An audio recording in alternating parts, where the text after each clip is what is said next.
6 o'clock, we're after 6 o'clock, so we're going to get our meeting started. If we stand for a flag. I pledge allegiance to the flag of the United States of America and to the republic for which it stands, one nation, under God, indivisible, with liberty and justice for all. Have a moment of silence.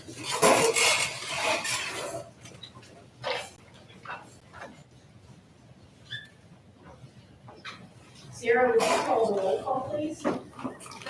Here. Here. Mary Cross, here. John Burke. Here. Brady Fight. Here. Diane Page. Here. Dennis Powell. Here. Derek Summers. Here. Here. I'll make note that we had an executive session immediately following the January 13th workshop meeting regarding personnel. We got our workshop meeting last week. You'll notice that's in the notes. Do I have a motion or consideration to approve, to waive the reading and approve the official minutes from the dates that are listed there? So moved. Second. Seconded. Any discussion on any of those notes? All those in favor? Aye. Aye. Opposed? Abstentions? Motion carries. Okay, we'll move on to public participation. See anybody on the list? Am I correct in that? Okay, so we can move on to presentations, and I believe up first we have Mark Turnley, who's hopefully going to give some pointers tonight concerning budget. Board members, thanks for having me here this evening.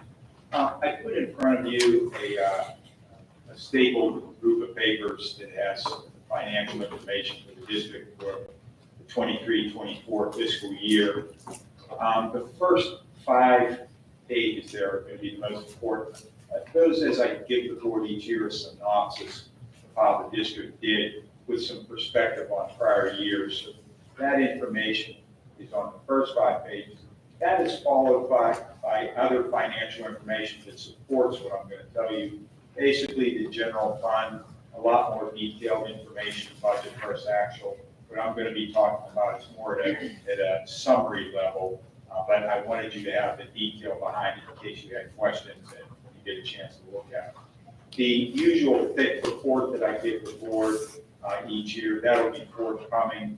The district's waiting on some third-party information with regard to fixed assets. We're hoping that that comes pretty soon. And once that comes, we'll be able to finalize that portion beyond. But these, in my opinion, are probably the most important numbers that the board looks at. Basically, your general fund, how they did for the year, and to a lesser degree, it's still important, your food service fund. So you know you have the right document in front of you. If it's dated for this evening, and about halfway down the first page, it says general fund balance analysis. As I do for the board each year, I give you a 5-year history of where the general fund ended for the year. And if you look at the last line of that table, you're going to see that for the 23-24 year, we ended at $3,159,000. And you notice that that's a significant increase over the last 4 fiscal years. And as we go through this briefly, you will see that one of the main factors with the Western Secure Treatment Unit, the state money that funded the district and also the local monies from the tuition charge that helped the district go from a series of 4 years where we were recognizing excess expenditures to a great degree of revenues. We had such a turnaround in the 23-24 year. On page 1 is the total general fund balance of the district. And I want to just want to break that down into its component parts so the board understands what that total is comprised of. When you turn to the top of page 2, an important part of the fund balance, of any fund balance of the district, at least in the eyes of the state, is what's known as the unassigned. Monies that's not earmarked for any particular purpose that can be used to be rolled forward into the new fiscal year for general operations. So here again is a 5-year history of that unassigned fund balance, another increase for this year. What is important to the state is how much is this unassigned fund balance as a percentage of the budget for the year that you're in. So when you look at the 23-24 amount, it's $1,596,000. I do the calculation for the board in the first paragraph, and you will see that that number is roughly 8.5% of your overall general fund balance that you're in this year. The reason that's important to the state is that the state says if the district ever had to raise your millage above and beyond the increase that the state gives all school districts annually, if you ever were in a situation where you had to raise the millage above that, you would have to pass a budget whereby this unassigned amount that I'm talking about is at or below a certain percentage of the district's budget. For Allegheny Clarion, that magic percentage is 8.5%. So you are in compliance with Act 48 with regard to having your unassigned fund balance at the level they want you to have. Below that, just an informational paragraph for the board. In our industry, there's an organization, the Government Finance Officers Association, and they look at different statistics for any type of governmental unit, school districts, municipalities, things of that nature. And they say that an unassigned fund balance, now that we're on that subject, maybe a target goal, performance measure for that would be roughly 2 months average expenditures. So I do this calculation for all my school districts, in particular for Allegheny and Clarion. In the second paragraph, 2 months of average expenditures, about $3 million. Unfortunately, if you were to, you have the ability, based on that dollar amount I told you on page 1, you could raise your unassigned to that level, just to say we reach or we're at the same line as what the GFOA wants us to be. But if you did that, you would be over that 8.5% threshold that the state wants you to stay at. So you kind of have that threshold, you must stay out there. But I just wanted you to know, from a total perspective, you're in line with what the GFOA says your fund balance should be. When you turn to the top of page 3, I had mentioned to you up until now what your total fund balance is, and then what one component is, what I feel is one of the more important ones, the unassigned. Now we're going to talk about the rest of the fund balance. What is that assigned for? And again, on the top of page 3, you can see that that total assigned amount at the end of the 23-24 year was $1,362,181. And as you go from left to right, you can see the plots that money has been assigned for. Again, just information for the board. When you look at your fund balance, how much is unassigned and how much is assigned, what it's assigned for. Still staying with the general fund at the bottom of page 3, how did we do revenues, actual revenues for the last 5 years? Again, if you look at the bottom line, you can see a significant increase from the last fiscal year. Again, the main reasons for that are the monies from the secure treatment unit for the tuition, $553,000 that you didn't have in the prior year, and then of course the alternative education grant monies that came in of $2.3 million. So that's going to be throughout this whole presentation. Those are 2 of the main factors, and I know the board is fully aware of that, but I just wanted you to see the numbers as I look at it.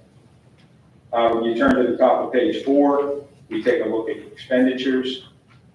Again, looking at the bottom line of this year's audit, you can see that expenditures increased 1.8 billion, about 11%, but you would expect that to happen when you open the Western Secure Treatment Unit. And most of those monies were as a result of additional expenditures to have that in operation. Roughly about $1,400,000 of that 1.8 is related to the operations of that unit. So as I'm talking now, this is all kind of tying together with the operations of the WSTU. How did the board do budget versus actual for the year? At the bottom of page 4, general fund actual revenues exceeded budgeted revenues by 3.4. Again, when the budget process was developed in 23-24, you didn't have a good idea that you were going to be involved with the secure treatment unit, so therefore those funds and those state monies were unbudgeted. So I fully expected this to be the case, and it was. Your actual revenues, obviously, we just talked about, came in way over budget to the tune of that 3.4.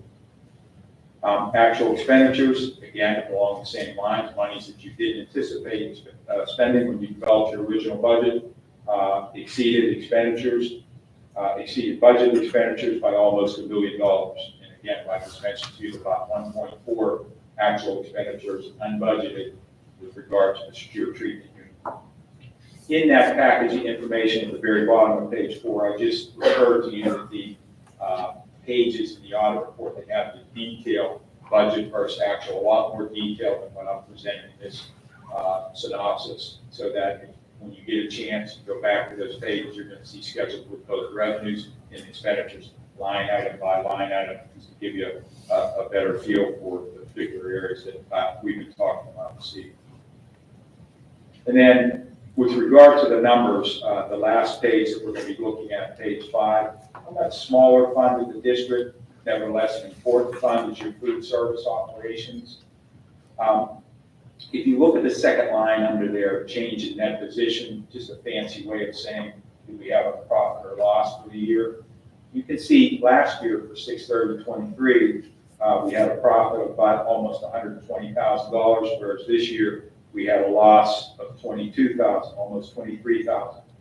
And the reason for that, if you look at the next 3 lines, you can see the change in revenues, the food service revenues that you brought in, the operating expenses, and then the federal and state subsidies. But when you look at that, one of the biggest reasons, and this is the case with all my school districts this year, as we transition out of the COVID years being funded, you can see you're down in federal and state subsidies almost $108,000. And that was a big reason you changed from having a profit, so to speak, to this small loss situation for the 23-24. But, you know, when we're talking about a $22,000 loss for the general fund, we don't think anything of it. But the general, the cafeteria fund being a smaller fund, then it starts to get your attention. And it's not a major thing, but I'm just saying to the board, we have this in the 23-24 year, just something to look at, maybe something you can tweak that get you back to break even, which in the eyes of the state, I guess is where they want you to be with your food service fund operation. But they have enough money to operate, have enough cash to be able to pay for the expenditures you need to do, and also keep the food service fund operating in an effective and efficient manner. So I anticipate after we get those fixed assets, that thicker report, that we'll be issuing what is known as an unmodified opinion to the district in front of the audit report. I tell the board each year. And basically what an unmodified opinion means is that the information in the body of the audit report is presented in conformity with the rules and regulations of our profession, and there are no departures from that, and that's a good thing.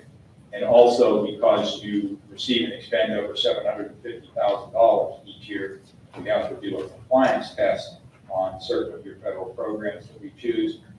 This year we chose the National School Lunch Program. And what that audit report will tell the state, there were no findings of a material nature of non-compliance related to our review of the National School Lunch Program. So again, that's another, in layman's terms, it's a good thing. So no findings was related to the National School Lunch Program, and an unmodified opinion. The old days we used to call that an opinion on the district's financial statements in whole. So I think in a nutshell, hopefully as briefly as I could, painlessly, hopefully I did. That's the highlights for the 23-24 year with perspective on prior years. But if anybody has any questions on what I went over, I'll be more than happy to answer this time.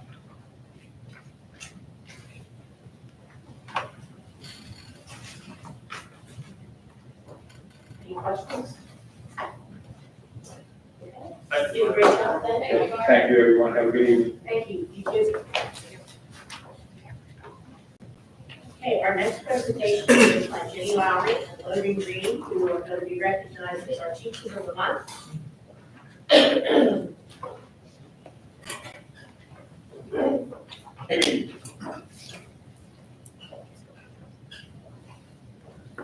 don't really have a presentation. I just wanted to say thank you for recognizing us and recognize Logan and what a great asset he's been to our music department this year. We're working on building the program. It's helped a lot to have chorus and band the same period, so now kids don't have to choose between the two. So that's helped. Our numbers are coming up. I think I have about 40 in junior high choir and about 20 in senior high choir. Are your numbers pretty similar? Yeah, so we're very excited.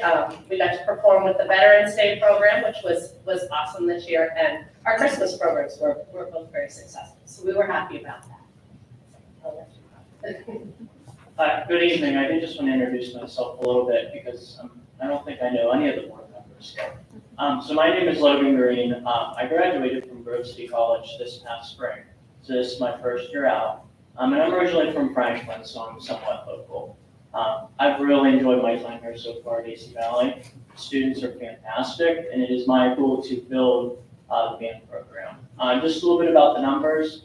In fifth grade band this year, I recruited 36 out of 50 fifth graders in the band.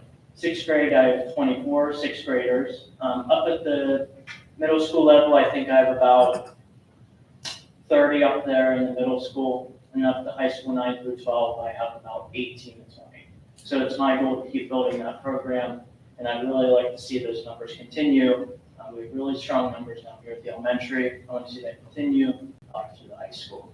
Some things that are coming up for some of my students, which is just great. This week is actually district band, so I have 2 students participating in district band where they will audition and have a chance to move to region band. And then I have 4 students that will hopefully be going to Mercyhurst Honors Band up at Mercyhurst University. Those students will have a 3-day festival where they will work with the college band director, be housed overnight for 2 nights, and they'll get to make new friends from about 6 or 7 different schools within the New York, the Ohio, and Pennsylvania states, which is fantastic. The other thing that I'm looking to do is I have 14 students signed up and eligible to go to Band Fest in March. This is grades 6 through 9. These students will go over to Penn West Clarion for a day, work with college band directors, and perform a concert in the evening for parents. The other thing I'm looking to do with my concert band up to 9 to 12 is going to what I call a music performance assessment over in Clarion High School. You can think about this as like PSSAs for band. It's a way to judge the band yourself through 3 different judges. So what we will do is we will perform 2 prepared pieces for a group of 3 panel judges, typically college band directors. And the other portion of it is we will sight read a piece of music on the spot and get judged on that as well. So we will get comments and we will get a score from these 3 judges, not necessarily a competition because the only people we are competing with are ourselves. So I have a lot of great things that I'm looking to do with this band program here. A lot of potential with our students, there really is. I see the 5th and 6th graders and how much potential they have, and I see all the great work that Karen Petrick, my predecessor, has done with this program. So I hope to continue that throughout the future. So thank you very much.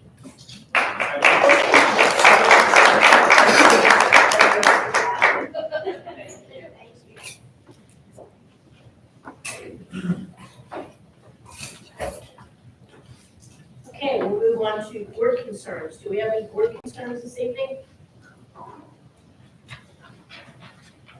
I just have one question for the board about, are you interested in doing the evaluation survey from ESPN? If you are, I'll pursue that and give you the link. It's an online survey. It's anonymous. They will send us back some information that we can take to use if we so desire for trainings or move from there. Is that okay with everybody? Yeah. It's part of our fee, there's no cost for that, so, okay. I will contact them again and let them know we're interested. Anything else for concerns? Okay, so we'll move on to the consent agenda. Are there any items in the consent agenda you would like pulled to be voted on separately? Okay, not hearing of any, do I have a motion to approve the consent agenda as a whole, please? So moved. Moved and seconded. Any discussion on any of the items? All those in favor? Aye. Aye. You still there, Diane? Aye. Opposed? Abstentions? Motion carries.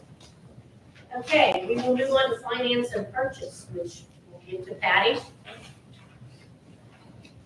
I'm wondering if I can, my group as audit, kind of, because we've had reports of A through H or not. You can, yes. Okay, so, I'm going to group, it's just, Yes, you're fine. A through H as, reports that we've received in terms of paying bills, general fund finance and payroll, receipts for July through December 2024, cafeteria finance, activities report, first program, elementary activity, and elementary field. So moved. Second. Moved and seconded. Any discussion on any of those? All those in favor? Aye. Opposed? Abstentions? Motion carries. Cafeteria report. Happy New Year, everyone. It's good to be back. Cafeterias are 3,179 meals in a very short month of December. It seemed like a very short little hop between Thanksgiving and Christmas.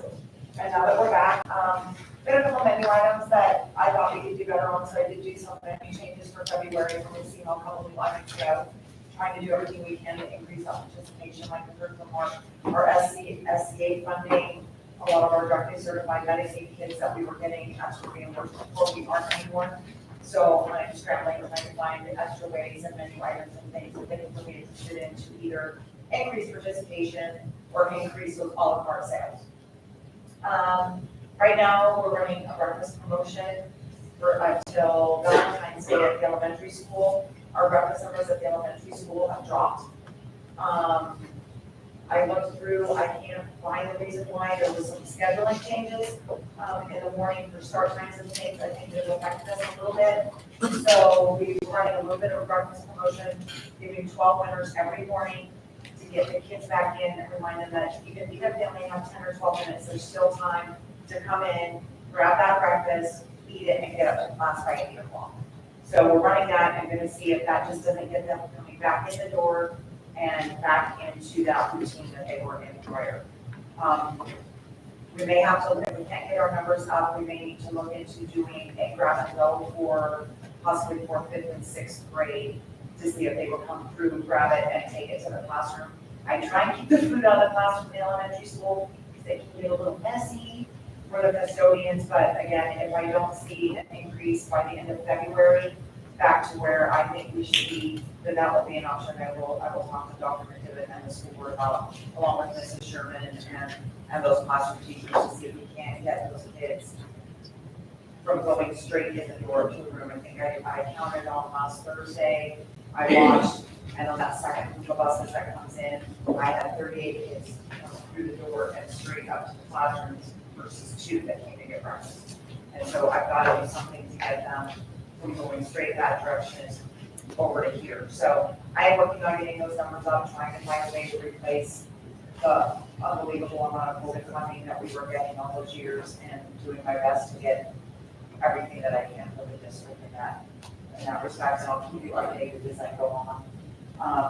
Like I said, I did procure, I think it was another $12,000 or $18,000 for fruit and vegetables in December. So that will be grant money that will cover those bills. And then also, I think it was October of the school year, I wrote a mini grants through the Pennsylvania Regional Food Service Directors Group. And because we're members, we'll eligible for that mini grant. And I did write one for each building and received one for each building. So it was a total of $500. And I needed that check this week, and I gave it to Aaron. So it did manage to get some money for the backpack program, which I think is hugely important to our kids and our families. And my procurement review is still ongoing, and I will update you on that as soon as they are finished. Thank you, Stacy. Now, before you go on, we're going to have to table item P, which was accepted in single audit, because we haven't got the full audit back yet. So we'll table that. I'm gonna group J and K. So consideration to approve the donation for Arlington United Methodist Church and for $640, and an anonymous donation for $844 for non-launching costs. So Moved and seconded. Any discussion? Greatly appreciated. All those in favor? Aye. Aye. Opposed? Abstentions? Motion carries. I just have a quick question about those 2 items. Can we send a thank you note to both those people or organizations and just thank them for helping out the district? Okay. Okay, thank you. Item L, consideration of appropriate E-rate application of $8,429.39 pending the release of fully funded E-rate money allocating variance, Allegheny Valley School District will be responsible for approximately 30% of the costs. So Moved and seconded, any discussion? That's upgrading some of our equipment through E-rate, which saves us a lot. Any other discussion? All those in favor? Aye. Opposed? Abstentions? Motion carries. these are like the next one, right? Yes. You want to actually go before? Sure. I'll go over it. Okay. So approval was in December to go ahead and purchase the CDs through the FISLOB company. In front of you, I gave you two. They had to purchase two. They only were up to 250,000. So they bought two, one at the max that they could get and another, the second one was the remaining funds. One was bought at 2.4% and one was bought at 4.110%. And it shows how much interest you'll receive on each one. And I did know that the company or the bank that we did take it from was offering 3% the last time I looked, which I think was last Friday. So we're getting much better than local banks. So I just want you guys to see what the purchase. Consideration of approve the purchase of the CDs. So Moved and seconded. So what we're talking about is reevaluating in March. Correct, they're 90-day CDs. So we'll have it ready in March so that in April we can go ahead and just do which, if we need to purchase more or, Right. yeah, go forward. So that's what that motion is. The motion is to reevaluate in March. Yes, these two that we already received, because they'll be coming due. So she would like to get this process going ahead of time, so we're not behind the eight ball yet. Yes. So, all those, I'm sorry, I'll just add that in there then. okay. So there we go. Moved and seconded. We already had discussion, anything else? All those in favor? Aye. Opposed, abstentions, motion carries. There's consideration to approve the following four state contracts for bidding purposes, PA State, PEP, Co-Stores, US Communities, and KPN. So Moved and seconded, any discussion? Basically, those are contracts across the state that help us. If we use those, we don't have to go out for bid, am I correct? Sometimes the pricing is better, sometimes it isn't, it just depends on how they're set up, but it's a state bid list. So these ones are on the state bid list. So- These are state bid lists, yeah. Okay, So if we order like something that's on the Pepper list, we don't have to put bids out, okay. because Sure, they're from that. already approved by the state. Good, thank you. Okay, all those in favor? Aye. Opposed? Abstentions? Motion carries. consideration to approve the accepting of a mini grant of $250 to $500 from Maria. So Moved and seconded. So we don't know what the grant is, she just applied for it, or? Yeah. So it'll be in that range. Any other questions? All those in favor? Aye. Opposed? Abstentions? Motion carries. Item P, we're going to table to the next meeting. Correct. If we don't have all the information back, I would fix that, so that's right now. That was from a third party vendor. He referred to that when he was talking, he didn't have everything, you know, that big thick binder we get, that everybody studies intently. There consideration, item Q, consideration to, wait, do you need a motion to table? Yeah. You need a motion to table. Motion to table item P for, the single audit for the school year. Moved and seconded. Any other discussion? All those in favor? Aye. Opposed? Abstentions? Motion carries. Consideration to approve the resolution raising the Valley School District with limited tax increase to the state index of 5.4. So moved. Okay, so just to clarify, so that the public doesn't say, they're raising our taxes to 5.4%. That is not what we're saying. We're saying that we will not go over our allowed increase of up to 5.4%. If you go over that, it has to go to referendum and be voted on. So every year we do that, we say we're not going to go above that amount. So, okay, all those in favor? Aye. Aye. Opposed? Abstentions? Motion carries. All right, Carrie, do you mind doing personnel? Sure. Letter A, consideration to approve the West 2 reading specialist job description is attached, so moved. Second. Moved and seconded, any discussion? Just keep in mind that not only are we hiring a reading specialist, but she'll be working with the transition program up there as well. What's the program up there? Got it. Okay, all those in favor? Aye. Aye. Opposed?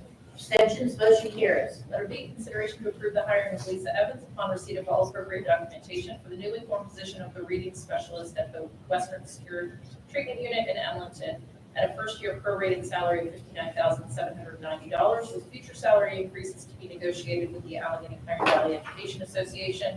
This position is approved as 183 days, being Monday through Thursday, for a school year dating from August 1st of each year to the following June 30th, with the first-year prorated salary prorated to the number of available school days from the first week through June 30th, 2025. This position is hired contingent upon the continued need and operation of West 2 and Title I. This position shall further be contingent on the individual executing a consent and acknowledgement to a future decrease in salary in the event the individual's employment changes to a position of lesser pay. All other terms of the agreement between AC Valley School District and the AC Valley Education Association effective July 1, 2023 shall apply to this position. So moved. Second. Moved and seconded, any discussion on that? Lisa's a current Red Pack staff member. She's been up there for quite some time now. Does a really good job working with kids, and the district should be really happy that we're in. All those in favor? Aye. Aye. Opposed? Abstention? Motion carries. Letter C, consideration to approve the West 2 principal job description is attached. So moved. Second. Moved and seconded, any discussion? All those in favor? Aye. Aye. Opposed? Abstentions? Motion carries. Letter D, consideration to approve the high school principal job description is attached. So moved. Second. Moved and seconded, any discussion? All those in favor? Aye. Aye. Opposed? Abstention? Motion carries. E, consideration to approve accepting the resignation from Kyle Swartfager, heavy-duty custodian, 3 to 11, effective December 13th, 2024. So moved. Second. Moved and seconded, any discussion? All those in favor? Aye. Aye. Opposed? Abstentions? Motion carries. Consideration to approve retroactively advertising for a full-time 7 to 3, 3 to 11 heavy-duty custodian sent for advertising on Monday, December 6th. So moved. Second. Moved and seconded, any discussion? So moved. We need to put the times that they schedule and schedule on that. Is that something we can just leave to our supervisor to set the schedules for the employees? I think it needs to be notated, especially if it's not a traditional daylight shift. If there's something special about it, I think that needs to go with the advertisement so that people are fully aware of what is involved with the time.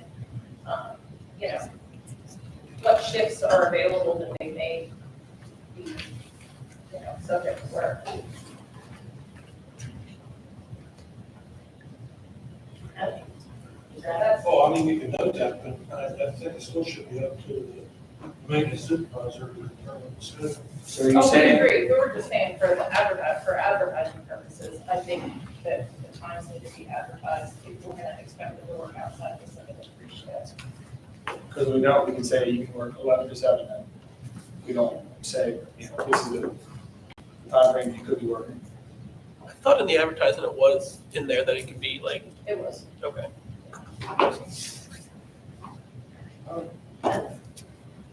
all those in favor? Aye. Aye. Opposed? Abstentions? Motion carries. G, consideration to approve the hiring of Lee Earhart upon receipt of all appropriate documentation as a full-time 7 a.m. to 3 p.m., 3 p.m. to 11 heavy-duty custodian contingent upon a 60-workday probationary period at an hourly rate of $16.72. Upon completion of the 60-workday probationary period, the hourly rate will be $17.72 per hour. So moved. Second. I think this is where you're talking about showing that. Maybe the time's in there, but that's going to be determined by a supervisor. Is that kind of where you're leading?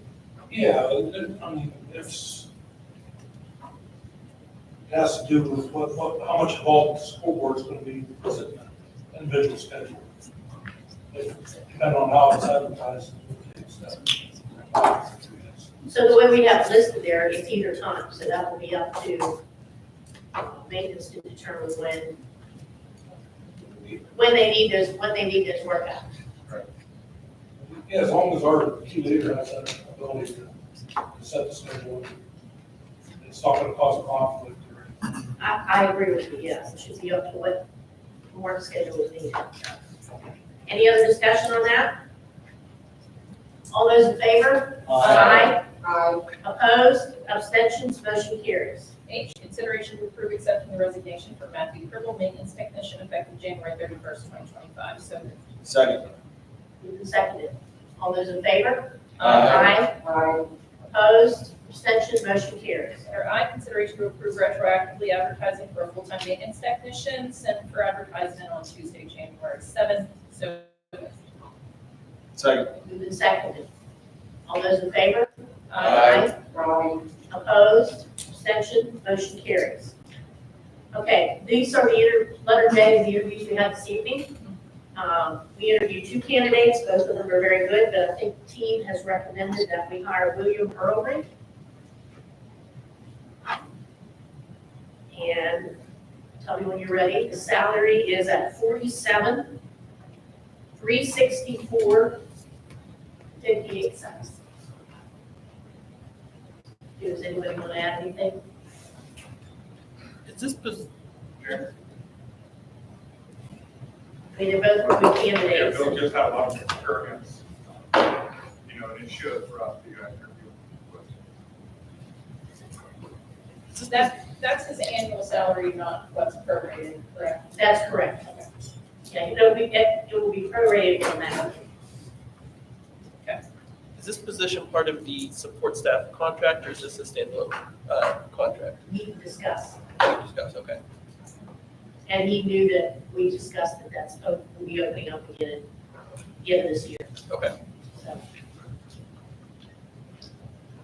Good. Yep, we're good, I think. All right, J, consideration to approve hiring William Curlbrink upon receipt of all appropriate documentation as a full-time maintenance technician at an annual salary of $47,364.58. His salary will be prorated for the remainder of the 2024-2025 school year. So moved. Second. Who seconded? Any more discussion? When is he available to start, so that there's not really a, He could start Monday, next Monday. okay. Any other questions? So are we gonna start, does he have all this documentation in already? Yep, Okay. everything's already in, all his clearances, everything's done. So it's just coming Monday. he's gonna start. Yeah, week from today. He'll have to get physical and TV test, so I don't know when that comes back. But he did submit all his clearances, everything we sent in one now before we actually hire somebody. That's all been turned in. Okay. Okay, all those in favor? Aye. Opposed? Abstentions? Motion carries. Letter K, consideration to approve hiring Cameron McNanny upon receipt of all appropriate documentation as assistant softball coach at a supplemental salary of $1,427. So moved. Second. Moved and seconded. Any discussion? Just confirming everything we have, that we're good with all for, so. Okay. All those in favor? Aye. Opposed? Abstentions? Motion carries. Letter L, consideration to approve hiring Kevin Wetzel upon receipt of all appropriate documentation as assistant softball coach at a supplemental salary of $1,587. So moved. Second. Moved and seconded. Any discussion? Again, clearances are all in. Okay, all those in favor? Aye. Opposed? Abstentions? Motion carries. Consideration to approve David McDevitt as the temporary special education director for January 2025. So moved. Second. Moved and seconded. We have a start date for, It should be January 31st. okay, If everything goes out. Whatever that last date is. all those in favor? Aye. Opposed?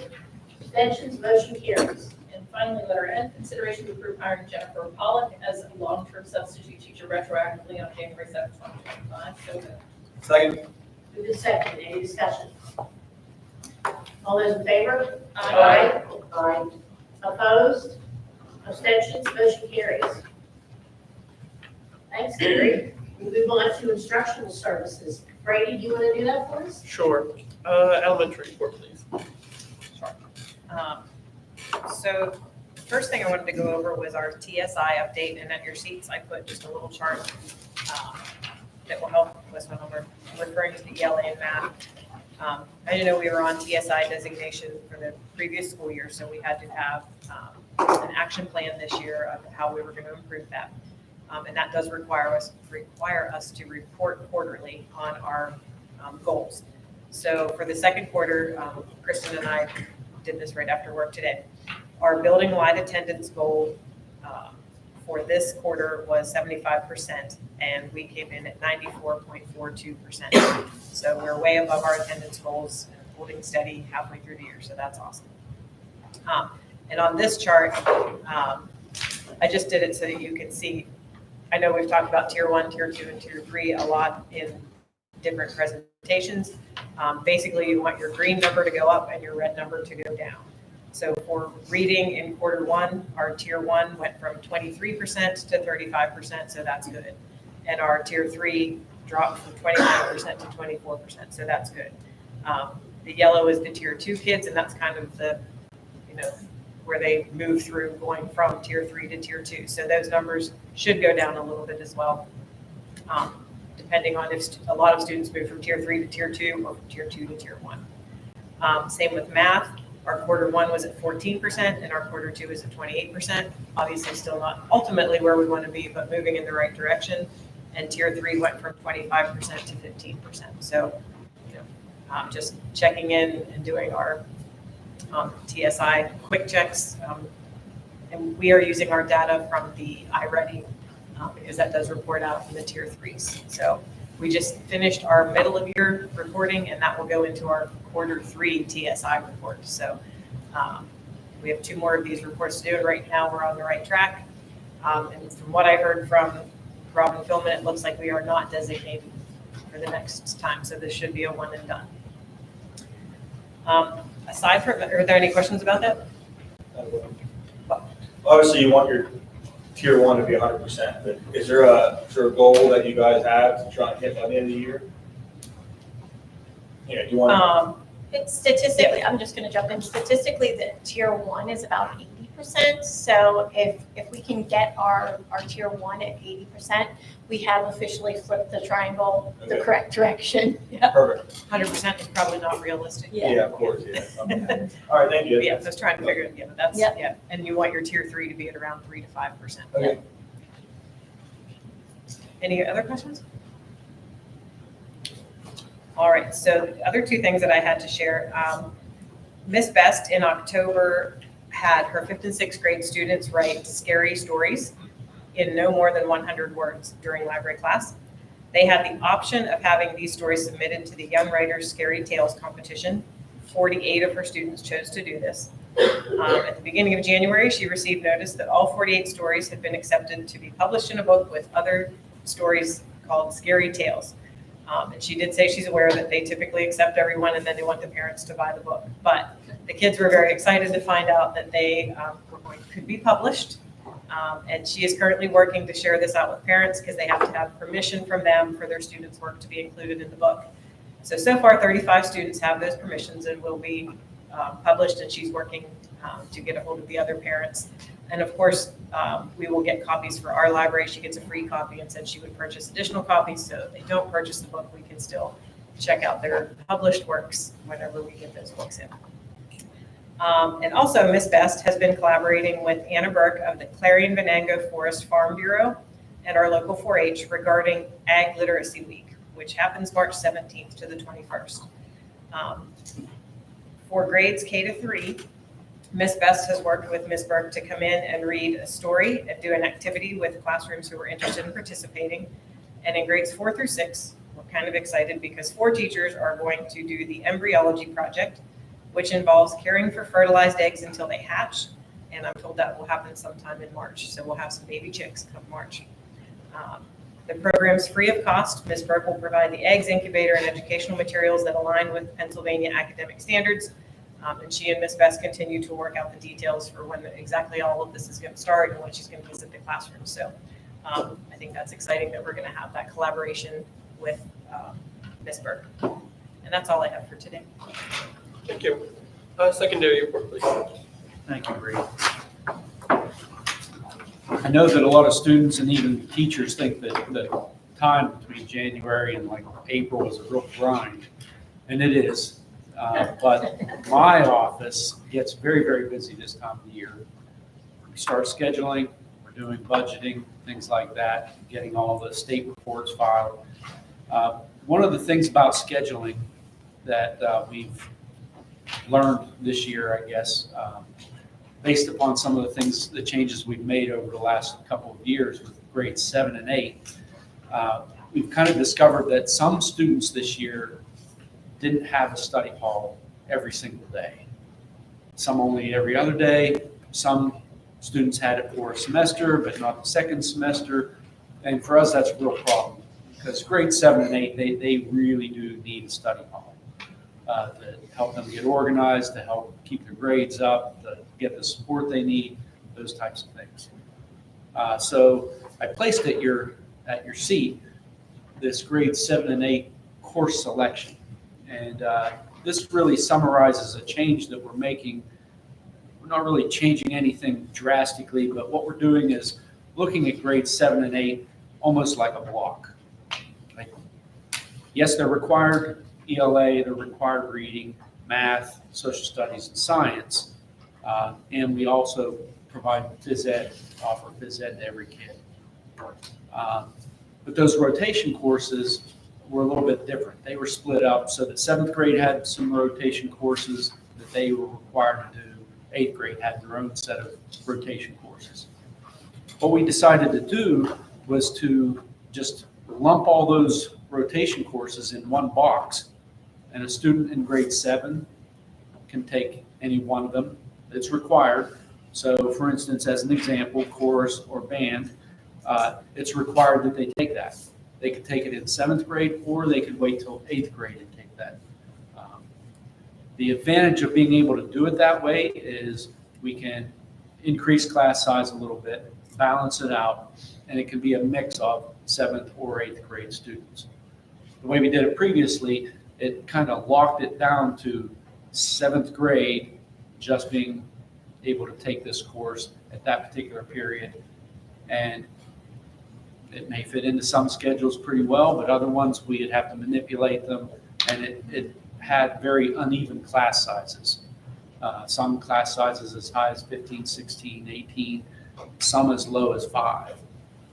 So we are very hopeful that by doing it this way, it'll level those class sizes out, and it'll give students a few more options as far as other coursework. The elective courses will, of course, remain the same, but students will be able to take those when they want, and they are able to do that now as well. So you can see that the science tech, the physical measurements, computer coding, and everyday living. Those are courses that a student can take both in 7th and 8th grade if they want, but they're not required. They could focus just on the required coursework. So that's the update on the scheduling. Along with that, though, I would like to remind the board that the state of Pennsylvania requires us to, in the year 25-26, to offer a financial literacy class. And not that I don't think this is a bad idea, I think it's a great idea, but it is another course that's forced upon us that we have to offer. And so I have been speaking with Mrs. Raybuck, Mrs. Patton, and our guidance counselor, Mrs. Logue. And we've come to the conclusion that it would fit well with our current class that we offer in 11th grade, the careers class.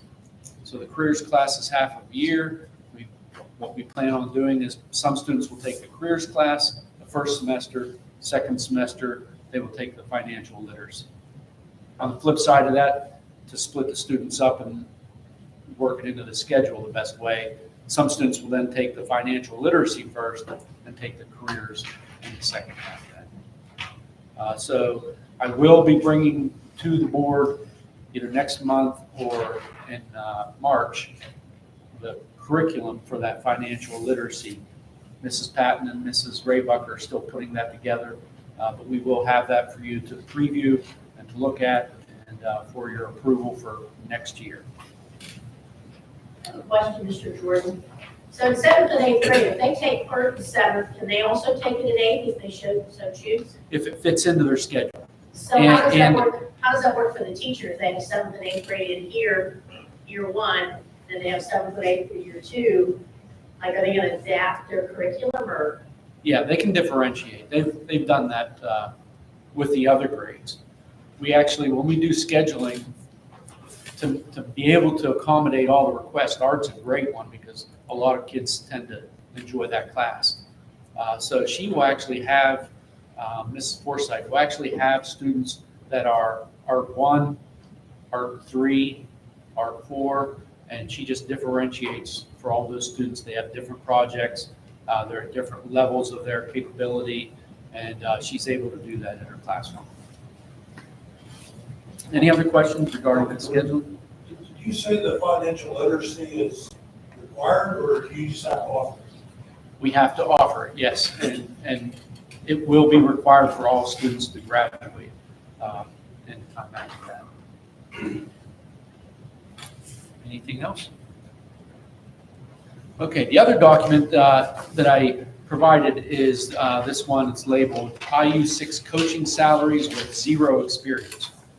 When we had our last athletic meeting, I was tasked with going out and trying to get an idea of what other schools pay for their coaching. And so I put out to all the IU6 principals in our area just a request saying, you know, if you're willing to do this, would you please share your salary and schedule with us? To make it easy, just zero experience or first year coach, so that we can get an idea of what the base salary is.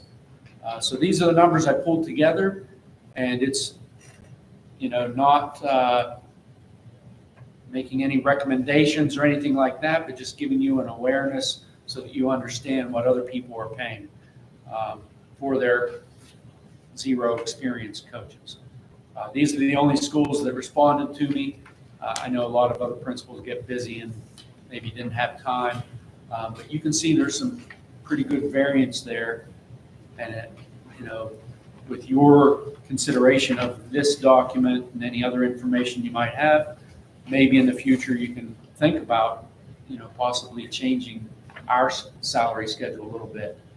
I know that we've experienced a lot of issues with getting coaches. We currently have, you know, the junior high position for basketball, boys basketball is still open. The season's already going, and we don't have a coach. We have a head coach. We don't have an assistant coach.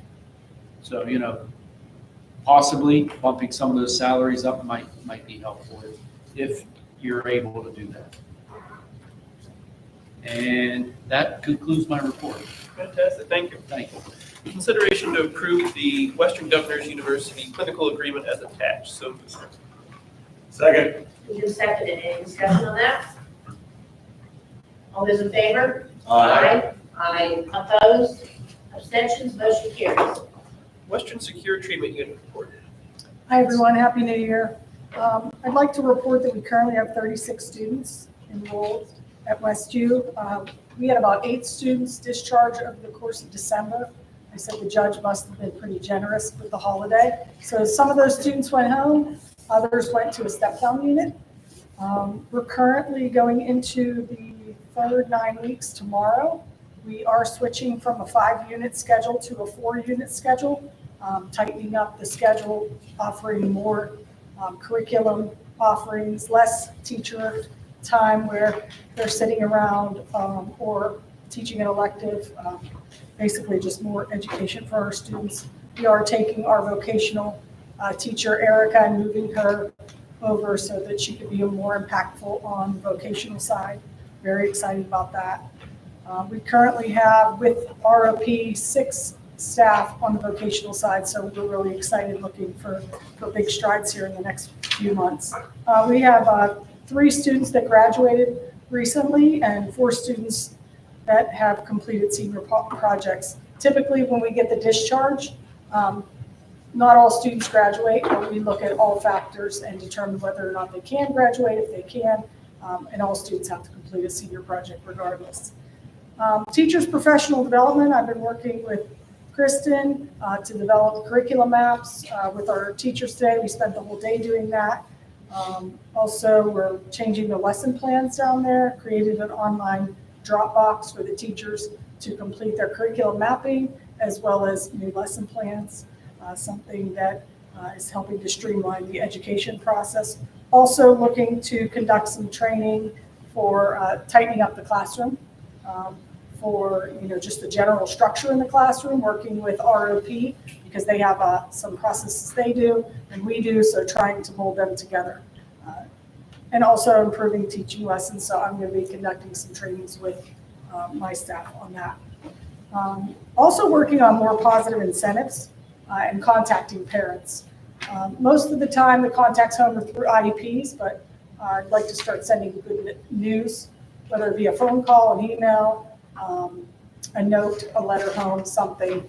I feel like that just, these students in their lives, unfortunately, is more negativity, and I want to put a positive spin onto it, so we're going to try to make a better effort to make it more positive. Student graduation plan, I had passed this out, I think last month or the month before. You can't miss this, right? Can't miss this. So this is the graduation plan. We currently already have a graduation plan, and we can pass that around. We currently already have a graduation plan. We just made it a little bigger. But every student has to have a graduation plan. And along with that, students have to meet an evidence-based pathway. There is a handout for you here. Dr. McDivitt talks about it all the time. If you want to read, I'm not going to go through everything for you, but Act 158 basically refers to a state law that provides alternative pathways for high school students to meet graduation requirements. Obviously, the first line would be to pass the Keystone exams, which would be algebra, biology, and literature. But in the event that that doesn't occur, there's other alternatives that students can meet in order to meet that graduation requirement. So if you go through here, you'll see 5 different pathways. The question you're probably going to ask is, what pathways do we use? Well, presently, mostly the evidence-based pathways where it says view industry recognized credentials, which is on the last page. And we're currently using OSHA, CPR, and SafeServe with our students. However, I could tell you at previous schools I worked at, we used a service learning project. They're all a little bit different. It just depends. It's customized to the student, their abilities, their needs, academic background accommodations that are needed, but obviously looking to make every effort to get students to graduate. So when you hear Dr. McDivitt or one of us talk about evidence-based pathways, these are what we are referring to.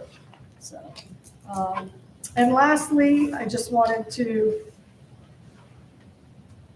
say everyone should have got one of these. These were made by our Westview students in the vocational classroom with a laser engraver, and then also using Adobe Illustrator. You all have a different logo on there of some sort, but they were really excited about this and we wanted to share it with you, so enjoy. That's all I have. Any questions? Thank you. Welcome. Consideration to approve the Western Secure Treatment Unit graduation plan is attached, so moved. Second. Moved and seconded. Any discussion? All those in favor? Aye. Aye. Opposed? Abstentions? Motion carries. Federal program reports. Well, I have to say Megan's a tough act to follow because she's always bringing trinkets or treats or something down here for you. I do have some really great news though in the world of grants. December was super busy for us. As you know, the ESSERS grants are all coming to a close after 4 years. So Aaron and I, and with the help of Carrie Longo, we were able to submit all of the FERs for all of that ESSER work, the sub-grants, the set-asides, and go through and make contact with people at the state and stay long nights and really work together as a team to get those all submitted. The good news is that all of the FERs were approved. with the exception of one. It was not approved, it's just still under review. So we're waiting for the controllers to approve that. And that just happened to be the Art Esser's learning loss set aside. So it's my hope, I feel good about it. We spent a lot of time on that. So I feel confident that that will be approved shortly here. As far as in the world of titles, no news to report with the exception of what we talked about, hiring Lisa Evans as our reading specialist there and transition coordinator. Much of that allocation will be used to support her benefits and salary for the remainder of the year. And we're looking at ways to spend the rest of that out by June 30th. Meg and I have been working with the staff diligently on coming up with a needs assessment and figuring out what they need to make sure that we can support the reading specialist portion of that and also the transition coordinating part of that as well. PCCD grants, another task that we've had to tackle. I say all the time, and I feel like this has been our mantra. It's been our biggest challenge to work within somebody else's work. You know, somebody else opens the grant, they have a system and a way to do things. So Erin and I have really been working on streamlining. There are 3 outstanding PCCD grants and one that we were just approved for that I had alluded to at previous meetings. The outstanding ones are ready to wrap up. Erin and I have been working on closing those out, submitting the final program reports, submitting the final fiscal reports. So we spent some time with people on the state. They're getting to know us well, and we are a little incessant to get our work done, and we make the phone calls and we wrap things up, and we just did that with 2 that were kind of lingering about and that we had some questions out. So we feel really good moving forward with the one that was approved for, just a reminder, it was $111,000 roughly, and that was something that Dr. McDivitt and I and Erin talked about using that money for to secure another SPO and our mental health specialist moving forward into the next year. So that's really good, and that's the one that Erin and I started together, so we're excited to tackle that one on our path that we have established. No news on the grant that I had applied for based on Patty's request, and that was the PA Smart Advancing Computer Science and STEM grant, and that award is up to $500,000. So it is currently under peer review. I have my fingers crossed every day. I open PDE and look for it. So I will keep you posted on that, right? Fingers crossed every time I click that button. So that's really all I have. Are there any questions? Okay. Thank you. Sure. District report. Thanks, Brady. Things are ramping up in Harrisburg with the legislative discussion, but before we move forward, just take a look backward. There have been some very notable bills that have been passed by a divided government that we have in Pennsylvania, with the leadership of Governor Shapiro, the only state in the country in that situation. 50% of the bills that were presented were actually passed. Pennsylvania's multi-billion-dollar surplus is dwindling though because of the budget that was passed last year. There was a rainy day fund of $7 billion, up from $22 million only a few years ago. But the $47.6 billion budget was a 6% increase from the year prior, and the revenues coming in was $44 million. So there is some concern moving forward, which we'll have to budget and be fiscally responsible for the upcoming school year. But with Governor Shapiro's leadership and the discussions that are already being had in Harrisburg, I'm optimistic that we will get a budget on time. At least I'm hopeful at the very least. And they are doing a lot of reorganizational meetings. PASA, the group that I meet with, we're back meeting on Monday morning, and we're going to work our way out in Harrisburg to have our legislative meetings this spring as well.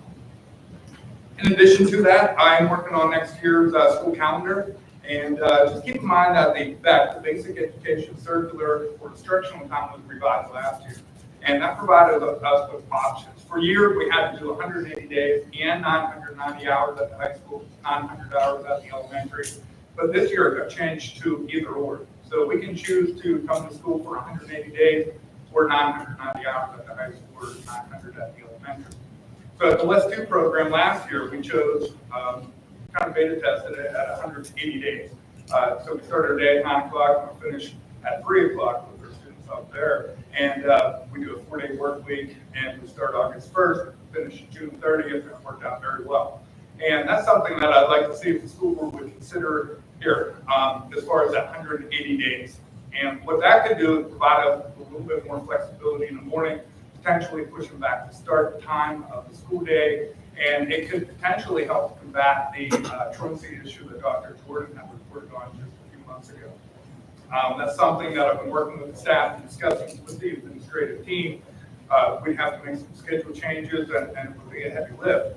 But I feel as if that's something that we should consider. Things don't change at the career center. We still have to put in 250 hours out there.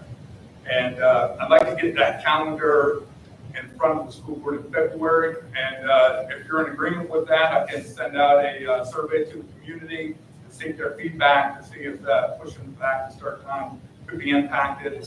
That would have a negative impact on our professional development days with the teachers.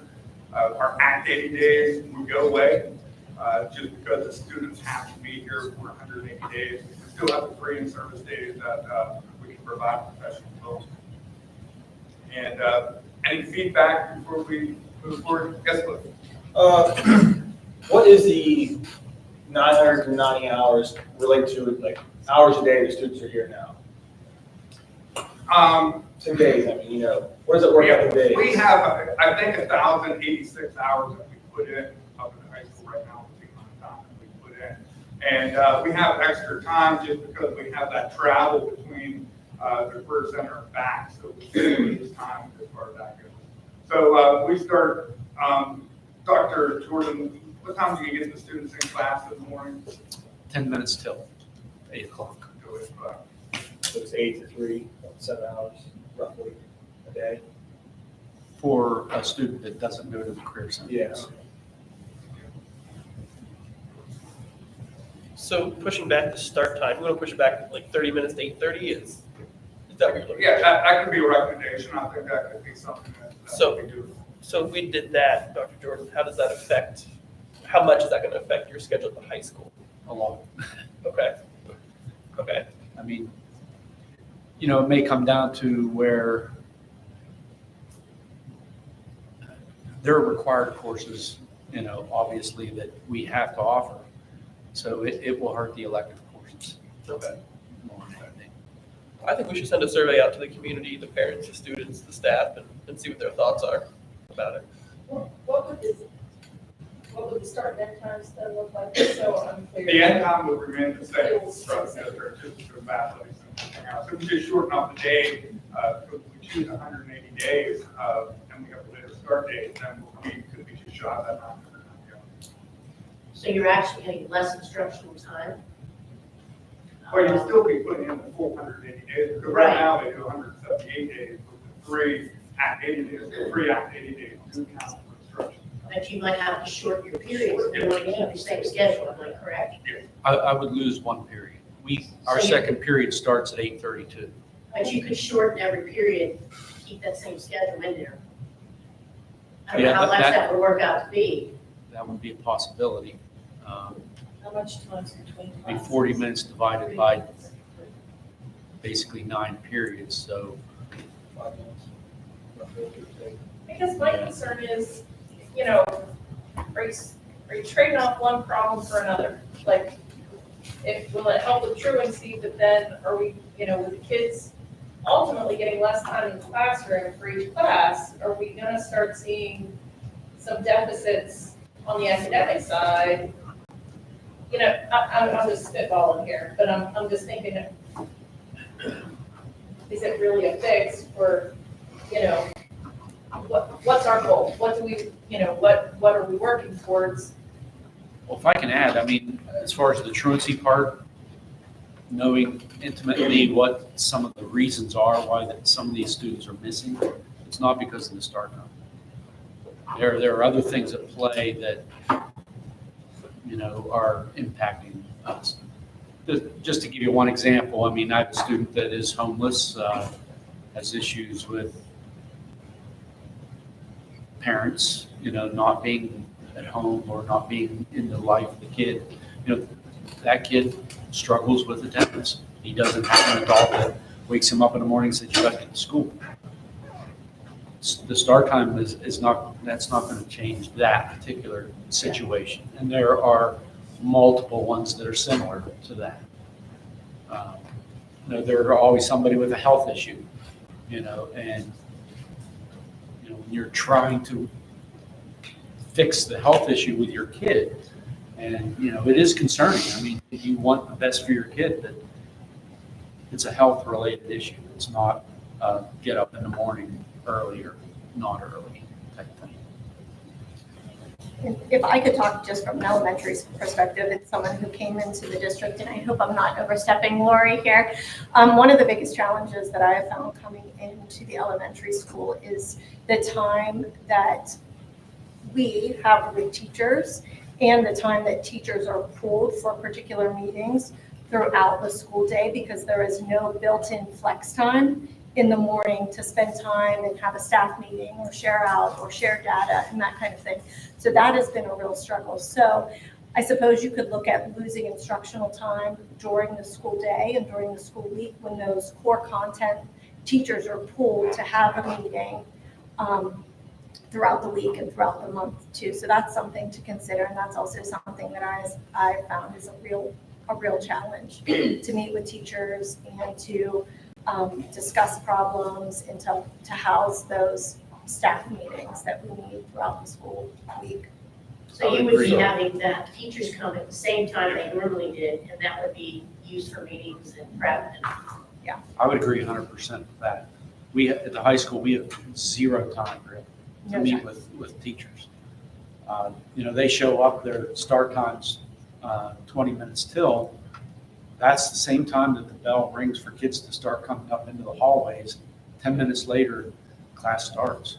So it's very, very quick progression as to what happens. And then, students head out to the buses at, 3:05, and teachers teach right up to that point. So that's a problem, difficult problem. I'm just wondering if there are alternate solutions rather than taking educational time with your kids in order to solve those particular issues with staff. I don't know, I think we need them. Are we married to the end? What, are we married to the end time? Like when dismissals, are we married on that end? Can't you go? Is there anything in the union contract that states their start and end time? Just should have the hours they have to work. It doesn't give a particular start and end time, if I'm correct. Yeah, I think it's just, your work time is as many hours, as many minutes. Okay. I see another issue is pushing back is parents being able to get the kid on the bus half hour later. And I do worry about that. That's another big issue. Because we are a veteran community. The other thing too, as Dr. McNiven alluded to, they don't get exactly 1,080. We're not losing as many hours as it looks like, because 2 of those days are activity days. So three. So 3 of those days in that 1,086 hours students weren't here. See what I was trying to say? Yeah, I get So that. it's not like we're gonna lose 186 hours with the kids. We're not gonna lose that much, because 3 days they weren't here anyways in our current schedule. So what's the hours look like then, with that taken out? I mean, how many hours would we be losing? Still, like, almost 100.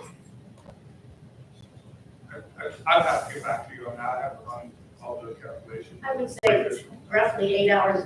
It's not 8 hours, but let's say 8 hours. It's 24 hours off of that, so it'd be 160 some hours to still lose. So the other piece that's a little off the wall to explore, perhaps for this district, you're at 4 days a week. What does that do? Efficiency, less cost of using buildings, perhaps. That extends the school year, I get it. In the time you want to be camped. I think, I agree with you. I mean, I think it's something to look at, but I think child coverage, If we could get creative So about vacations what, that they're gonna be unhappy about. well, the teachers, There's a lot of things. Yeah, are, I think there's a lot of downsides to the 4-day. there's pluses and minuses Yeah, either way. yeah. But child coverage for parents, So I'm thinking from a community standpoint, I think that's where you're gonna be the biggest. yeah, unless we can get creative about where those kids can go if we're having 4 days of school, you know? But I don't know that we have enough resources in this area to provide something. You know, if you were in a big area, you could have a museum day or, you know, we don't have any of that. It even takes opportunities away from our kids that can work during the summer. I mean, my kids work during the summer and put money away to help pay for college and things like that, or to get experience for their future careers. And we would be taking that away from our kids. What I could do is follow up with the survey to the community and present two calendars in February, our original calendar, normal calendar, and then the modified 80-day calendar. When does that have to be approved by? The next year's calendar? I mean, I don't think we would drop dead Okay. date by doing it, we just try to get it done early in the year, get it out. Okay. So it doesn't have any detrimental effects with our career center schedule.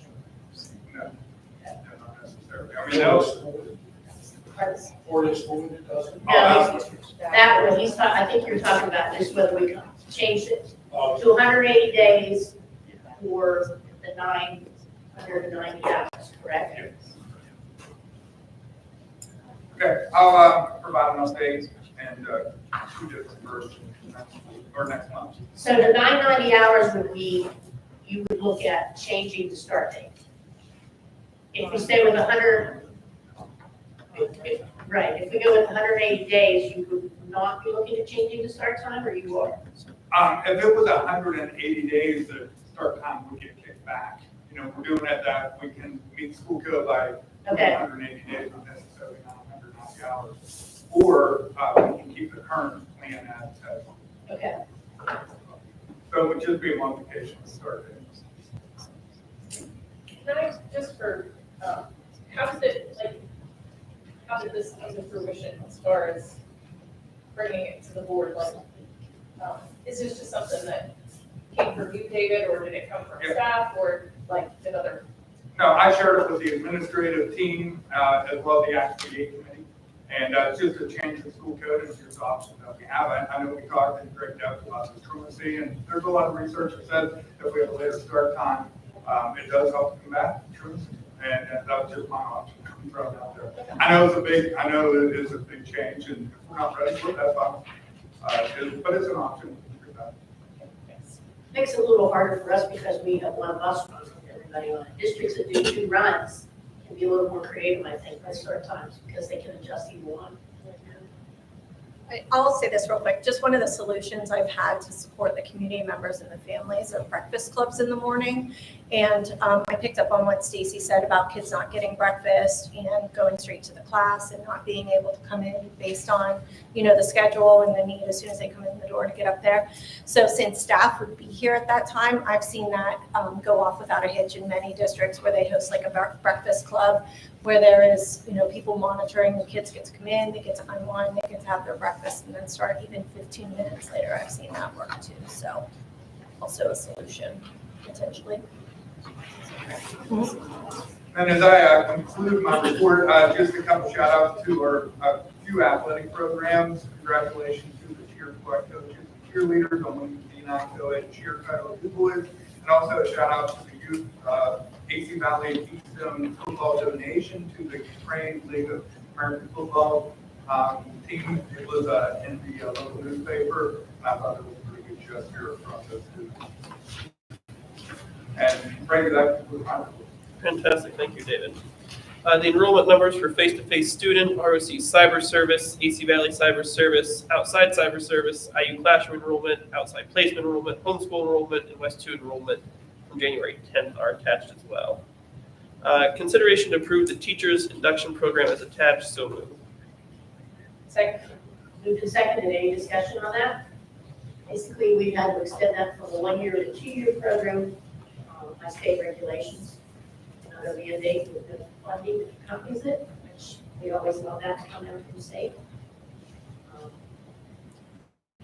And so that's complying with state regulations. Any other discussion?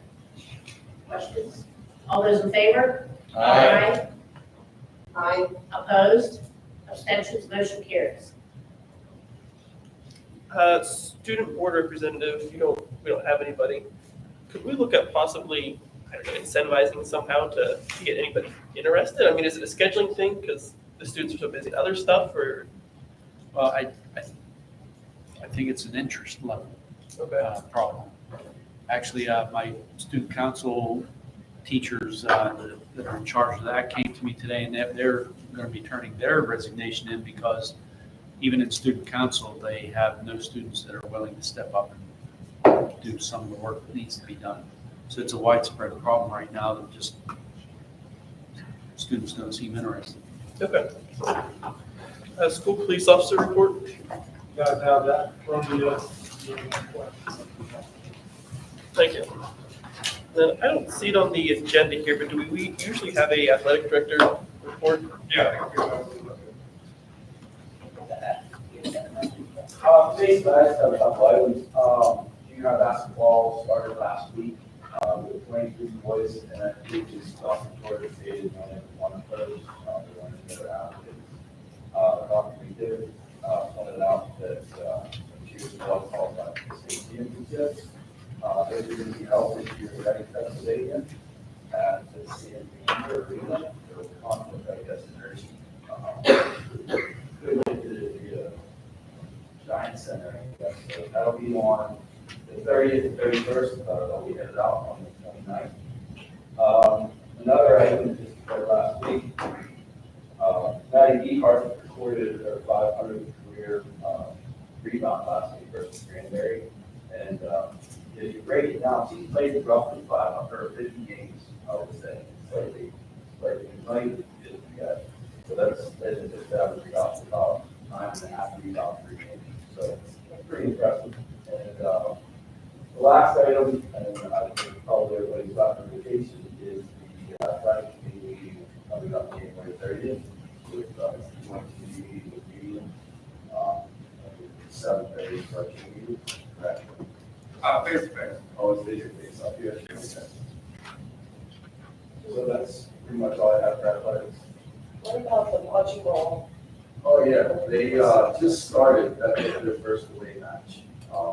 We haven't hosted yet, and we were supposed to this Wednesday, but that's not going to happen. So I spent part of the day trying to reschedule that, as he said, so we'll see where that falls. But yeah, they went to Montauk and they won their first match. That's great. Dave, can I ask you a question? I was asked by a parent that the junior high basketball games are so full down here. Is there any way they could be switched to the varsity, switched to the high school field? And then maybe have For years. practices down here? It's been an issue for years. I mean, at the elementary game. There's no room for parents down here. It's like standing room only. Yeah. It's not standing, there's a lot of room. Yeah. It's been 29 years since they did this. So scheduling wise, it's kind of problematic in the fall with girls because we told the girls no, they wanted to play some of the teams up there. I don't know if that'll become an issue since we already told them no this year. We do have a night where we're going to play the junior high up there because we play Red Bank and varsity on the same night, so we're just going to play all 4 games because there's no conflict.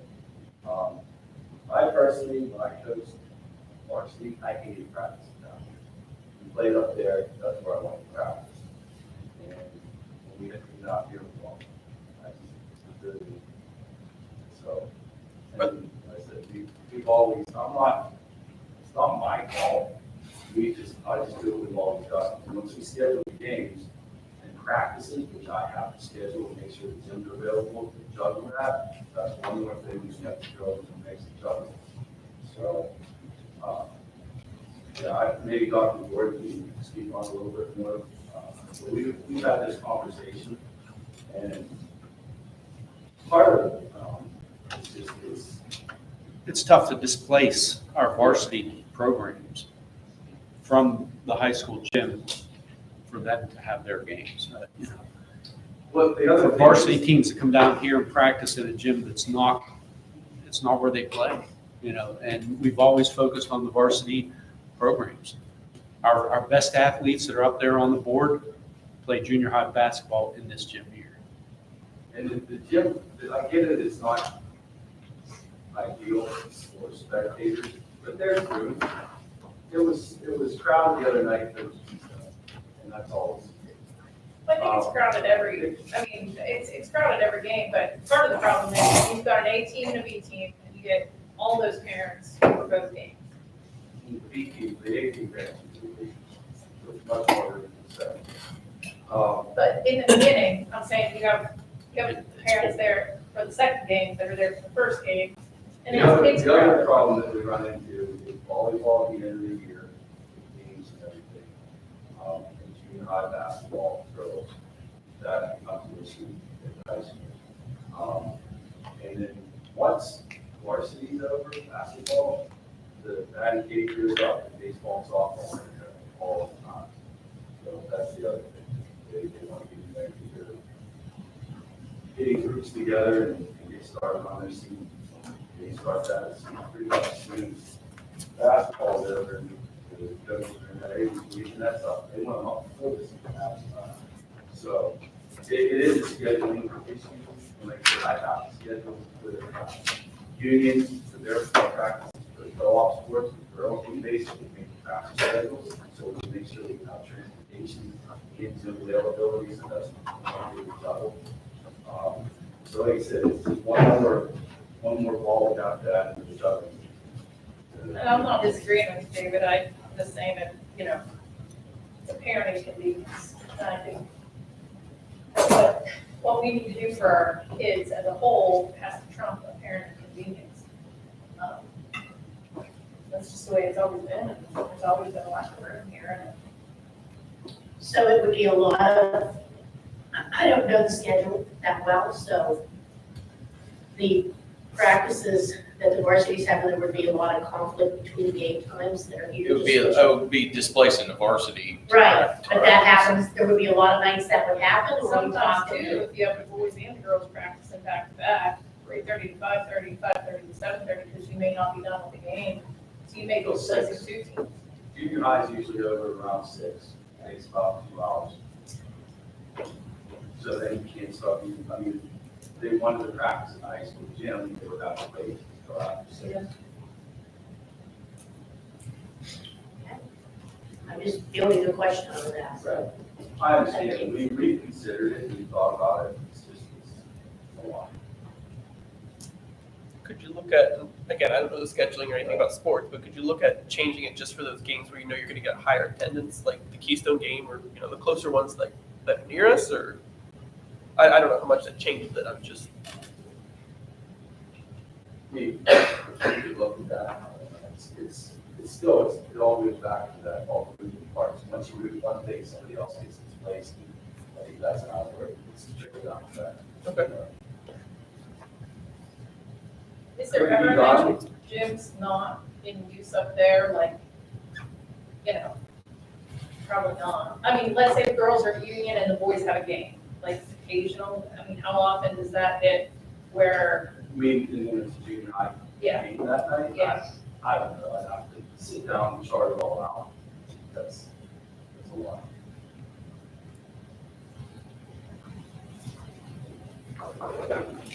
Okay, ready to move on? Policy, John, would you cover policy for us? Consideration to approve the first reading of policy number 005, organization as attached. So moved. Second. Moved and seconded. Keep in mind that once we approve that next month, we're going to have to look at our committees and decide who wants to be the chair of that committee and who wants to keep the notes for that committee. So we think about, if you're on a committee, which one you would like to step up for that position. That's basically the changes on that. Okay. Any other discussion? All those in favor? Aye. Opposed? Abstention? Motion carries. Consideration to approve the first reading of policy number 308, employment contracts / board resolution as attached. So Second. Moved and seconded, any discussion on that one? Okay, all those in favor? Aye. Aye. Opposed, abstention, motion carries. Okay, we'll move on to facilities. CJ, would you do that for us? Sure. Maintenance report, please. The high school, month of December, we had some costs come in. They checked the install system in both buildings. So that's like the fire, recreation area. That passed through those buildings. We did the other circulating pump and operating at the high school. We had to wait on some parts. Around the Christmas concert, we have a sewer line back up at the high school, one main line back. Had Fred Hayes from Extra work come in, camera the line to try to find the issue. We were able to get the clog out obviously first, got that isolated. Camera the line, found where the line settled from previous renovation years ago. We were able to pick that up over Christmas break, get that repaired, and then brought the line up to surface. We have like another manhole access area for any future issues. So that should be taken care of. And then we're going to replace the catch box, the high school entrance, the box view, an old brick catch box that's slowly deteriorated and become a safety issue. So we're going to tackle that next. Just going to do some other additional better here. Again, the elementary got the answer system checked out by Cintas. Got some new teacher name tags for their classrooms. We've had some new teachers over the years that have been added to the staff, name changes, different things. We got those updated. District-wide, we've been busy with snow removal, as everyone has been aware. Did find a couple sidewalk issues, settling next to catch boxes. We're going to address that in the spring, kind of look into that some more, see what the issues are going on here. And then, obviously, filling that position for heavy-duty custodian at the elementary. And then, Matt is leading our staff and we're going to hire. That's all. Thank you. Consideration to approve the request from Central Electric Cooperative to use the building for their annual meeting. So moved. Second. Moved and seconded, any discussion? All those in favor? Aye. Aye. Opposed, abstentions, motion carries. Eric, could you do transportation? Sorry, I see. Maybe I yelled at like I yell at my husband. Eric. A, consideration to approve the request from Board of Transportation to remove J. Higley on the driver. So moved. Moved and seconded, any discussion? All those in favor? Aye. Aye. Opposed, abstentions, motion carries. B, consideration to approve the request from Michelle Eiler to add a 2020 Chrysler Pacifica to her fleet. So Moved and seconded, any discussion? All those in favor? Aye. Aye. Opposed, abstentions, motion carries. C, consideration to retroactively approve the 2024-25 van contract for Earl Transportation LLC for the 2012 Dodge Caravan of 1429 as attached. So Moved and seconded, any discussion? I have something to insert there. Courtney and I just caught this today when we were looking at this. But that Irwin contract is the same situation as the Eiler contract, so we probably need to also approve her vehicle. That 2012 Dodge Caravan is a new vehicle, that's why it's getting a new contract. So like on the last page, we approved Michelle's vehicle, Yes. and then we're approving her contract. Yes. So we should also be approving Tracy's vehicle and the contract, if we have to do both in separate motions. Do we have the information on the vehicle? I do have I have her VIN number. Okay. Yes. So can we add that before we do another date, correct? Yeah. Yes. No. Well, No, we need to do before this motion. I was gonna say, does the vehicle have to be approved and then the contract, does the order matter? I don't think I don't think it matters. As long as it's approved. We can even add it to this motion. can't we? That's what I wondered, can we put it in one Yeah, we motion? can just add it to this motion. Or I don't know if there's a reason they have to be separate motions. I don't think so. Okay, so we want to amend the motion to say what? What's the year we're here? What's? So you would want to amend it to say you're retroactively approving, how do we say it for Michelle's? Yeah, adding a 2012 Dodge Caravan, and I can give you the VIN number, to her fleet, and approving the 2024-25 van contract for the same vehicle. Okay. Is that, you made the motion on, Eric, is that okay with you to amend that motion to say that we're approving the contract as well as approving the addition of the 2012 Dodge Caravan to her fleet? Do you With a VIN number that You you want me to give you the provide VIN for number? notes. I don't think we need to read the whole thing as long as we have it in our minutes. Put it in there? Yes, we give that to Sarah. I'll give it to Sarah. Yeah. Are we okay with that? Whoever seconded that, you're okay with that? Okay. Any more discussion? CJ? I know we had an issue earlier this year with when Clint Ace was gonna put an older van into the fleet. I just don't remember how that ended, but this is also an older vehicle. I just want to make sure that's known. And what was the outcome of that? I He don't. withdrew the vehicle, right? He did, Yeah, He he didn't just have withdrew that. I just want to tell you, 3 weeks ago, I was driving a 2012. I just wanted to be known that, you know, there was lots of concern last time when we talked about this, the older vehicle, which I know everything's inspected, but I just wanted to be brought up and compensated about it, that's all. I don't think anything was ever decided because that issue dropped. Okay. We never made any new policy as far as what we're going to consider acceptable and not acceptable. Yes. We had a lot of discussion, but nothing was ever finally settled. So, excuse me? We need to do anything else on C or? No, we need to vote on it, but other than that, we're good, right? Is there any other discussion on that? I mean, CJ, do you want something to happen?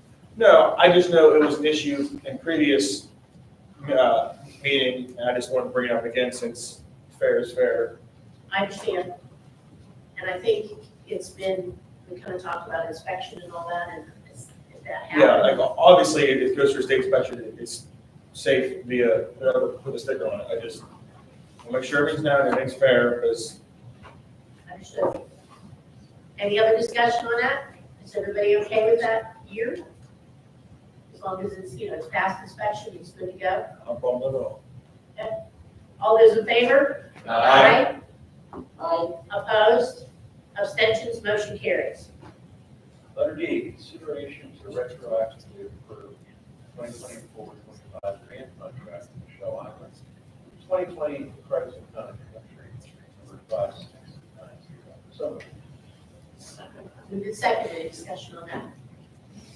All those in favor? Aye. Aye. Opposed? Abstention? Motion carries. All right, Jeff, we'll ask you to do miscellaneous if you don't mind. Career Center report.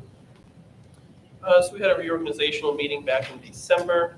Todd Macbeth is our president again for another year. A lot of trips going on with the kids to go to different competitions and for different outreach programs to get them used to different items in their selected shop that they're enrolled in there. We approved some policies and we're starting to work on the HVAC replacement with some of the systems at the Career Center. Tracy was able to secure a grant for that. I don't remember it was a fairly large sum for that grant. Yeah, for roof and the HVAC system. Right, so she was able to get all of that, a majority of it through the grant there, which was fantastic. So just working on that.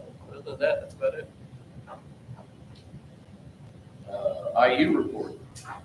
Not much to note. We had our last meeting on December 11th. We have our January meeting this Wednesday. We have some policy revisions and mainly personnel things. We are, just like we are here, planning negotiations for the upcoming year. That's about it. We need to approve the A or the A's underneath either one of them. Correspondence. Consideration to approve the thank you card from Wesley Crapauer and CSO conference participants as attached. I don't think we need to vote on that, that's just Okay. notification that we received that. And we got a letter of appreciation from Warren Thomas also. Okay. Technology committee update. Yeah, you have notes, they're in our Google Drive, we typed up, but basically,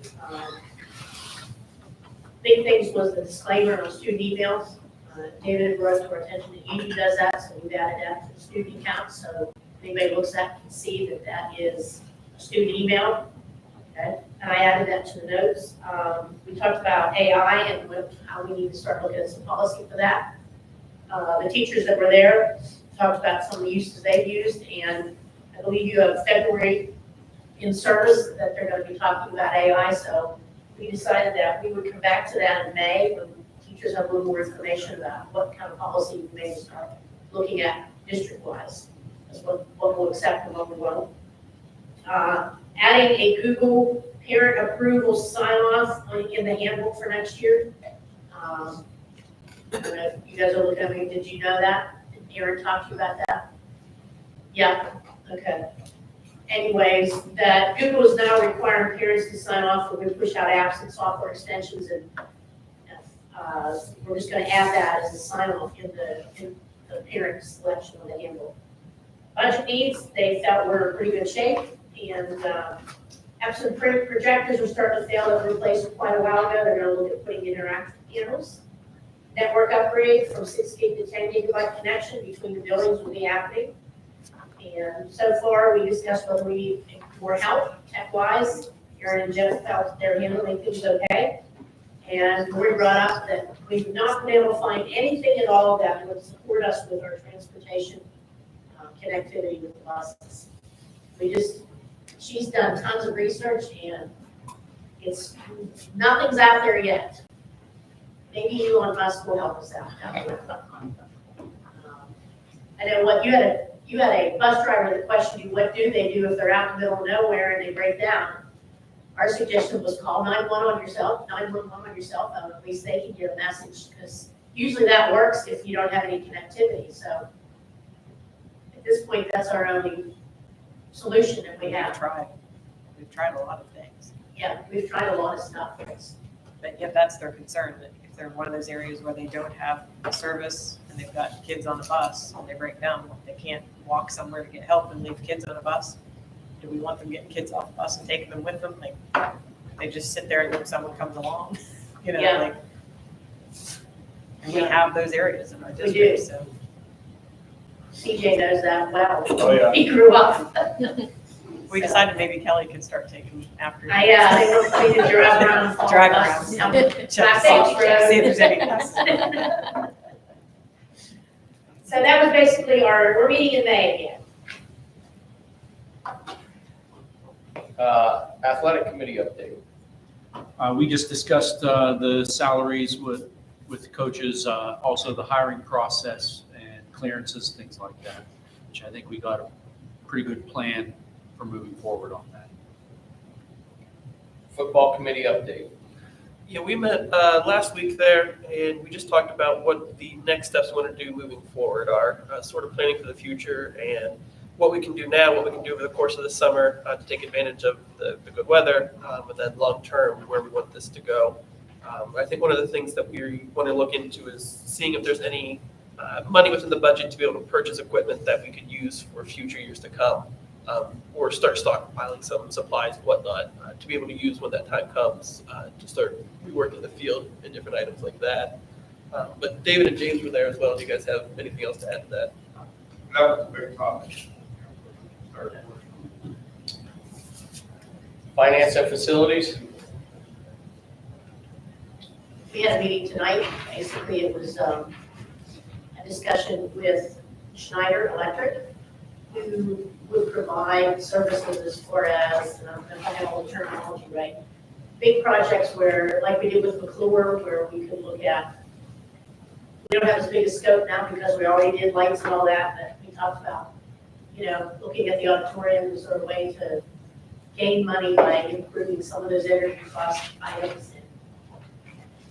I believe we left it at, they're going to do a cost study as far as the, remind me, Just with the monthly electric bill, Yes. base analysis, and if we did a energy efficiency project, how much money we could save, like over 10 years, 20 years, and see if that's worth our investment. but we did a big project like that with the cooler, so there's not as much stuff that we can put into that for the energy savings. But Is there still, like federal money that they're, giving to account, to put towards, to allocate towards, going more green? I know back in 10 years ago, they were offering all kinds of incentives, to go to LED light bulbs or to, do something with your windows. Are they still offering those, do you know of? So I think that's part of what they were gonna look into, to see Okay. what, when I got in contact with this company at the PSBA conference, they said they have a whole grant writing department. And so part of it that intrigued me was that they could write grants to improve, like our LED lighting in the auditorium, and it would save us money, and it would cost us very little or no money to upgrade the lighting. Okay. So stuff like that is what they're gonna look into. They said they're having some changes within their grant writing department, but they still wanna look into that and help us out. If it's now, if it's 5 years from now, to really benefit from that. Where are they based on? I don't know where they're, They're in Pennsylvania. it might be Altoona. The salesman or the rep we're dealing with is from the Pittsburgh area. I think they work all across the state, is what he said, didn't he say? Yeah. So. Okay. Any old business? New business, I have one item that Dr. McDivitt handed me the prom committee. We have a late application for use for them to use the elementary cafeteria for the junior high semi-formal snowflake dance on Saturday, February 15th from 7 to 10 p.m. Do I have a motion to approve that? So moved. Second. Second. Any discussion on that? If I remember last year, we had canceled because they didn't have enough tickets being sold. Is that the Snowflake or is that Sadie Hawkins? There was something that, Sadie. I thought it was Sadie I thought it was Hawkins. Sadie. All right. Yeah. Hopefully they get enough tickets, so. I don't know if this has a cost, it's no cost, is there? Yeah, I'm gonna fundraise it. Oh, okay. Yeah. Okay. Any other discussion? All those in favor? Aye. Aye. Opposed? Abstentions? Motion carries. Any other new business? Did somebody first and second that? Yeah. Yes. Okay. Very good. Totally missed that by that. They both did vote, so yes. We did it so fast. Okay. CJ, Motion to adjourn. all those approval? Aye.